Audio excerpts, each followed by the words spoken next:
دوستو آج کی اس ویڈیو میں ہم آپ کو ہسپانوی مسلم سلطنت کی تاریخ سے واقف کریں گے، جس پر مسلمانوں نے 800 سال تک حکومت کی۔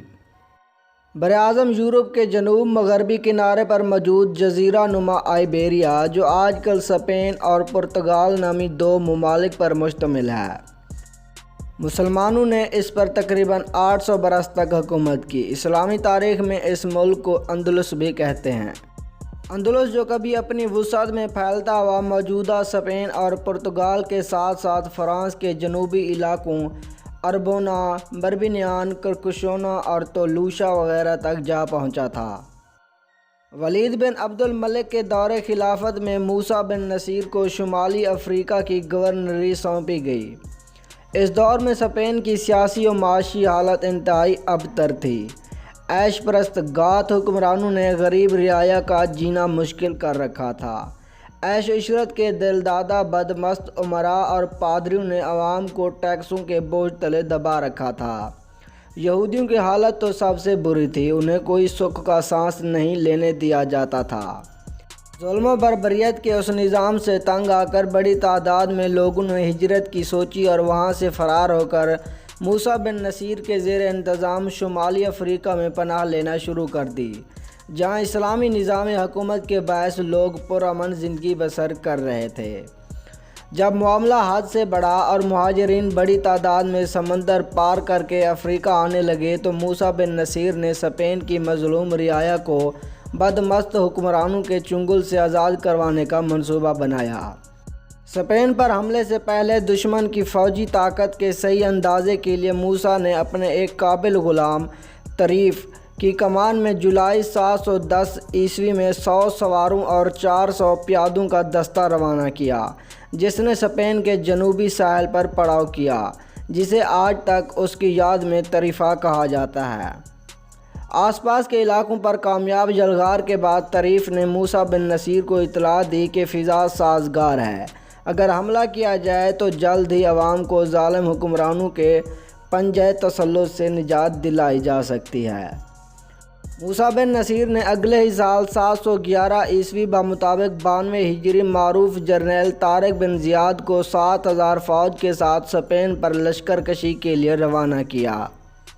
افریقہ اور یورپ کے درمیان واقع 13 کلومیٹر چوڑائی پر مشتمل پانی کی گزرگاہ کو عبور کرنے کے بعد اسلامی لشکر نے اسپین کے ساحل پر جبل طارق کے مقام پر پڑاؤ کیا۔ طارق بن زیاد کا سامنا وہاں اسپین کے حکمران راڈرک کی 1,00,000 سے زائد افواج سے ہوا۔ 3 روز تک لڑائی جاری رہی مگر فتح کے آثار دکھائی نہ دیے۔ چوتھے دن طارق بن زیاد نے فوج کے ساتھ اپنا تاریخی خطاب کیا، جس کے ابتدائی الفاظ یوں تھے: اے لوگو، جائے فرار کہاں ہے؟ تمہارے پیچھے سمندر ہے اور سامنے دشمن، اور بخدا تمہارے لیے ثابت قدمی اور صبر کے سوا کوئی چارہ نہیں۔ شریف ادریسی صاحب نے اپنی کتاب نزہۃ المشتاق میں لکھا ہے کہ اس خطاب سے قبل طارق بن زیاد نے سمندر میں کھڑی اپنی کشتیاں جلا دی تھیں تاکہ فتح کے سوا زندہ بچ نکلنے کے باقی تمام راستے مسدود ہو جائیں۔ چنانچہ مسلمان فوج بے جگری سے لڑی اور 19 جولائی 711 عیسوی کے تاریخی دن وادی لقا کے مقام پر ہسپانی افواج کو شکست فاش سے دوچار کیا، جس میں گاتھ بادشاہ فرار ہوتے ہوئے دریا میں ڈوب کر مر گیا۔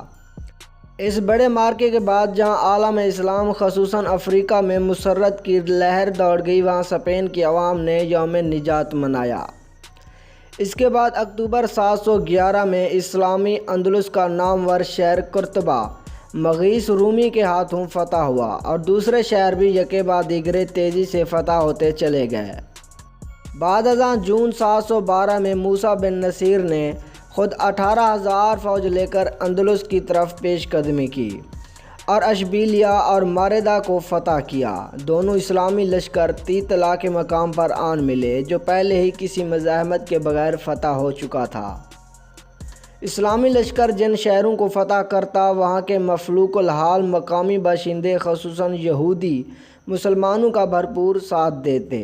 عوامی پذیرائی کچھ اس قدر بڑھی کہ مسلمان تھوڑے سے وقت میں پورا اسپین فتح کرنے میں کامیاب ہو گئے اور مسیحی حکومت کا خاتمہ کر دیا گیا۔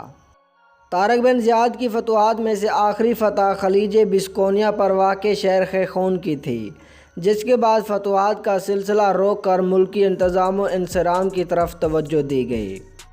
اسی اثناء میں موسیٰ بن نصیر کو خلیفہ ولید بن عبد الملک کی طرف سے پیغام موصول ہوا کہ وہ اور طارق بن زیاد اس مہم کو یہیں چھوڑ کر دمشق چلے آئیں۔ 2 سال کی قلیل مدت میں کم و بیش سارا اسپین فتح ہو چکا تھا۔ موسیٰ نے وہاں سے واپسی سے پہلے اسپین کے انتظام حکومت کا اہتمام کیا، قرطبہ کو اندلس کا دارالحکومت قرار دیا، اپنے بیٹے عبدالعزیز کو وہاں کا حاکم بنایا اور خلیفہ کے حکم کے مطابق دمشق کی طرف روانہ ہو گئے۔ موسیٰ بن نصیر اور طارق بن زیاد کی واپسی کے بعد 714 سے 756 عیسوی تک کے طویل عرصے میں ملک سیاسی حوالے سے عدم استحکام کا شکار رہا۔ اس دوران میں کل 22 گورنر اندلس میں مقرر ہوئے۔ 40 ہجری سے 132 ہجری تک عالم اسلام پر حکمرانی کے بعد جب اموی دور خلافت کا خاتمہ ہوا اور بنو عباس نے غلبہ پانے کے بعد شاہی خاندان کے افراد کو چن چن کر قتل کرنا شروع کیا تو اموی خاندان کے چند افراد بمشکل جان بچا سکے۔ انہی بچ نکلنے والوں میں سے ہشام بن عبد الملک کا 20 سالہ نوجوان پوتا عبد الرحمن بن معاویہ بن ہشام بن عبد الملک بھی تھا، جس کی ماں کیوتا افریقہ کے بربری قبیلہ نفرہ سے تعلق رکھتی تھی۔ عبد الرحمن نے عباسیوں کے مظالم سے بچنے کے لیے افریقہ کا رخ کیا، جہاں اس کے لیے پناہ کے مواقع ایشیا کی نسبت بہت زیادہ تھے۔ وہ افریقہ سے گزرتا ہوا 5 سال بعد اندلس کے ساحل تک جا پہنچا، جہاں اموی دور کی شاہی افواج موجود تھیں۔ کچھ ہی دنوں میں عبد الرحمن نے ان میں اتنا اثر پیدا کر لیا کہ انہوں نے اسے اپنا کمانڈر بنا لیا۔ یہ فوج شمال کی سمت چلی اور چند ہی سالوں میں تمام اندلس اس کے زیر قبضہ آ گیا۔ مقامی امراء اور عوام نے اس کی اطاعت قبول کر لی اور پورا ملک آزاد اموی ریاست کی صورت اختیار کر گیا۔ تاریخ اسے عبد الرحمن الداخل کے نام سے یاد کرتی ہے۔ اس نے اندلس پر 756 سے 788 تک کل 32 سال حکومت کی۔ اس دوران میں اس نے مقامی امراء کی بغاوتوں کو ختم کرنے کے علاوہ فرانس کے بادشاہ شارلیمان کا حملہ بھی بری طرح سے پسپا کیا۔ اس کے بعد اس کا بیٹا ہشام تخت سلطنت پر بیٹھا۔ اس کے دور حکومت میں مسلمانوں نے جنوبی فرانس کے بہت سے شہروں کو فتح کیا۔ یہ وہ دور تھا جب فقہ مالکی کو ریاست میں قانون کی بنیاد کے طور پر نافذ کیا گیا۔ 822 عیسوی میں عبد الرحمن دوم تخت نشین ہوا۔ اس کے 30 سالہ دور حکومت میں ملک انتظامی طور پر مضبوط ہوا، علوم و فنون کی ترقی کا آغاز ہوا، سائنسی علوم کی ترویج عام ہونے لگی، صنعت و حرفت نے بھی بہت زیادہ ترقی کی اور تجارت دور دراز ممالک تک پھیل گئی۔ اندلس کی بحری طاقت بڑھ جانے سے تجارت کو خوب فروغ حاصل ہوا۔ یہ دور تعمیرات اور دولت کی فراوانی کا دور تھا۔ دوسری طرف یہی وہ دور ہے جس میں یورپ میں اسلام کے خلاف باقاعدہ طور پر مسیحی تحریک کا آغاز ہوا، جس نے بعد ازاں صدیوں تک اسپین کے مسلمانوں کو جنگوں میں الجھائے رکھا۔ اسلامی اسپین کی تاریخ میں سب سے عظیم حکمران عبد الرحمن سوم تھا۔ اس نے 21 برس کی عمر میں 1912 عیسوی میں اپنے دادا عبداللہ کی وفات کے بعد سلطنت کا انتظام سنبھالا۔ یہ وہ دور تھا جب اندلس میں مسلمان روبہ زوال تھے اور صلیبی تحریک خوب زور پکڑ چکی تھی۔ اس نے ہر طرح کی داخلی بے امنی اور خارجی سازشوں کو کچل کر معاشرے کا امن بحال کیا اور ایک نئے دور کی بنیاد رکھی۔ اپنے 49 سالہ دور حکومت میں اس نے نہ صرف بہت سی مسیحی ریاستوں کو اپنا زیر نگین کر لیا بلکہ ملک کو عظیم اسلامی تہذیب و تمدن کا گہوارہ بنا دیا۔ اس کے دور میں علوم و فنون کو عروج ملا، جس سے اندلس اپنے دور کی ایک عظیم ویلفیئر اسٹیٹ بن کر ابھرا۔ عبد الرحمن سوم کے بعد حکم ثانی ہشام اور مظفر تخت آرائے خلافت ہوئے، مگر ان کے بعد 1010 عیسوی میں سلطنت کا انتظام بکھرنا شروع ہوا اور پورا اندلس خانہ جنگی کی لپیٹ میں آ گیا۔ 1010 سے 1031 تک 21 سالوں میں کل 9 خلفاء تخت نشین ہوئے، مگر کوئی بھی حالات کے دھارے کو قابو میں نہ لا سکا۔ 1031 میں انتشار اس حد تک بڑھا کہ اس کے نتیجے میں اندلس سے اموی خلافت کا ہمیشہ کے لیے خاتمہ ہو گیا۔ سلطنت بہت سے حصوں میں بٹ گئی اور ہر علاقے میں مقامی سرداروں اور ملوک نے حکومت شروع کر دی۔ تاریخ ان سرداروں کو ملوک الطوائف کے نام سے یاد کرتی ہے۔ جب اندلس میں طوائف الملوک کی حد سے بڑی اور مسیحی حکومتوں کی طرف سے مسلمان ریاستوں پر حملوں کا آغاز ہوا اور اسلامی اسپین کی سرحدیں سکڑنا شروع ہوئیں تو ملوک الطوائف کو اپنے انجام سے خطرہ لاحق ہوا۔ ایسے میں انہیں ہمسایہ مسلمان ریاست کا فرمانروا یوسف بن تاشفین اپنی امیدوں کے آخری سہارے کی صورت میں دکھائی دیا۔ اندلس کے سفیروں نے یوسف بن تاشفین کو اندلس کے مسلمانوں پر ہونے والے مسیحیوں کے مظالم کی لرزہ خیز داستان سنائی اور اسے صلیبی حملوں کے خلاف امداد کے لیے بلایا، جس کے نتیجے میں وہ 1086 عیسوی میں 100 جہازوں کے بیڑے کے ساتھ 12,000 کی فوج لے کر افریقہ کی بندرگاہ سبتہ سے اندلس روانہ ہوا اور ملوک الطوائف کے 8,000 افواج بھی اس کے ساتھ آن ملیں۔ یوں 20,000 افواج کے ساتھ اس نے سرکستہ کے مقام پر لیون کے حملہ آور بادشاہ الفانسو ششم کے 80,000 سپاہیوں کو شکست دی، جن میں سے بامشکل چند 100 سپاہی جان بچا کر اپنے وطن واپس لوٹ سکے۔ جنگ زلاقہ کے نام سے معروف یہ لڑائی اس اعتبار سے اسپین کی تاریخ میں اہم مقام رکھتی ہے کہ مسیحیوں کی طرف سے مسلمانوں کو جو زبردست خطرہ لاحق تھا وہ ایک طویل عرصے کے لیے ٹل گیا۔ اگر یوسف بن تاشفین مسیحیوں کا پیچھا کرتا تو ان کی طاقت کو مستقل طور پر ناقابل تلافی نقصان سے دوچار کر سکتا تھا، مگر اس نے واپسی کا ارادہ کیا اور اپنی 3,000 فوج اشبیلیہ کی حفاظت کے لیے چھوڑ کر باقی لشکر کے ساتھ افریقہ لوٹ گیا۔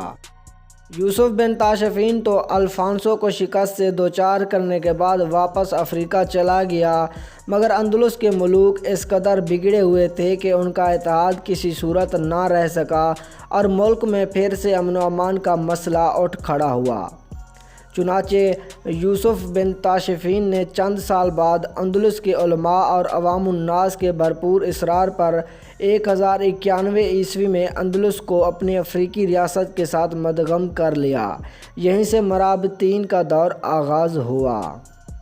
اس دور میں اندلس کا امن اور خوشحالی ایک بار پھر عود کر آئی، تاہم یہ کوئی زیادہ طویل دور نہ تھا۔ مرابطون کا دور حکومت صرف 54 سال تک قائم رہنے کے بعد 1145 میں ختم ہو گیا۔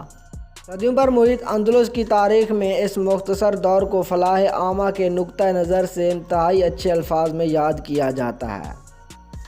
اس کے بعد دور محدون شروع ہوا۔ مغرب اقصی سے 1120 عیسوی میں ایک نئی اصلاحی تحریک نے جنم لیا، جس کا بانی ابو عبداللہ محمد بن تمرت تھا۔ مہدیت کے دعوے پر مشتمل اس کی تبلیغ من گھڑت عقائد و نظریات کے باوجود بڑی پر اثر تھی، جس کے نتیجے میں نہ صرف ہزاروں کی تعداد میں لوگ اس کے مرید ہونے لگے، بلکہ جلد ہی وہ افریقہ کی ایک عظیم سیاسی قوت کی صورت میں ابھرا۔ محمد بن تمرت کے جانشین عبد المومن علی کے دور میں اس تحریک نے اپنی سیاسی قوت میں بے پناہ اضافہ کیا، جس کے نتیجے میں 1145 عیسوی میں مرابطون کی حکومت کا خاتمہ ہو گیا۔ جن دنوں محدون نے مرابطون کا خاتمہ کیا، اسپین کے صلیبی حکمران الفانسو ہفتم نے قرطبہ اور اشبیلیہ سمیت اندلس کے بہت سے شہروں پر قبضہ کر لیا۔ چنانچہ اندلس میں محدون کا دور آغاز ایک سکڑی ہوئی ریاست کے طور پر ہوا۔ اس کے باوجود عبد المومن کے جانشینوں نے نہ صرف صلیبی حملوں کا پرزور مقابلہ کیا، بلکہ ریاست کی تمدنی ترقی کی طرف بھی خصوصی توجہ دی۔ بہت سی مساجد، محلات، فوجی مدرسے، قلعے، پل اور سڑکیں اسی دور میں تعمیر ہوئیں۔ اسی دور میں بندرگاہوں کی توسیع بھی عمل میں آئی اور جہاز رانی کے کارخانے قائم ہوئے۔ صنعت و حرفت کو خوب فروغ ملا اور تجارت نے بھی ترقی کی۔ اور 1214 عیسوی میں محدون کے آخری فرمانروا ابو عبداللہ محمد الناصر نے الفانسو نوم کی زیر قیادت حملہ آور کستلا، لیون، نبرا اور اراگون کی مشترکہ افواج سے الوکاب کی جنگ میں شکست کھائی۔ یہ جنگ مسلمانوں کے حق میں فیصلہ کن ثابت ہوئی اور آئندہ کہیں بھی وہ مسیحیوں کے خلاف جم کر نہ لڑ سکے اور ان کی عظمت و شکوہ کا سکہ پامال ہوئے بغیر نہ رہ سکا، جس کے نتیجے میں اندلس ایک بار پھر طوائف الملوکی میں گھر گیا، جو 1232 عیسوی تک جاری رہا۔ معاہدون کے بعد ملک میں چھانے والی طوائف الملوکی کے دوران اندلس کی حدود تیزی سے سمٹنے لگیں اور بہت سی مسلم ریاستیں یکے بعد دیگر مسیحی مقبوضات میں شامل ہوتی چلی گئیں، حتیٰ کہ خاندان بنو نصر کے آغاز سے قبل اسلامی اسپین محض 700 میل کے لگ بھگ رقبے پر مشتمل رہ گیا، جس میں غرناطہ، المیریا، مالکا، قادس، بیدا اور جیان کے مشہور شہر شامل تھے۔ غرناطہ کا خاندان بنو نصر، جس نے 1232 سے 1492 عیسوی تک 260 سال حکومت کی، تاریخ اندلس میں ایک خاص مقام رکھتا ہے۔ اس خاندان نے اتنے طویل عرصے تک اپنے محدود ریاستی وسائل کے باوجود یورپ بھر کی اجتماعی یلغار کو روکے رکھا۔ 1423 عیسوی میں صحیح معنوں میں ریاست کے زوال کا آغاز ہوا، جو بالآخر 2 جنوری 1492 عیسوی کے تاریخی دن اپنے انجام کو پہنچا۔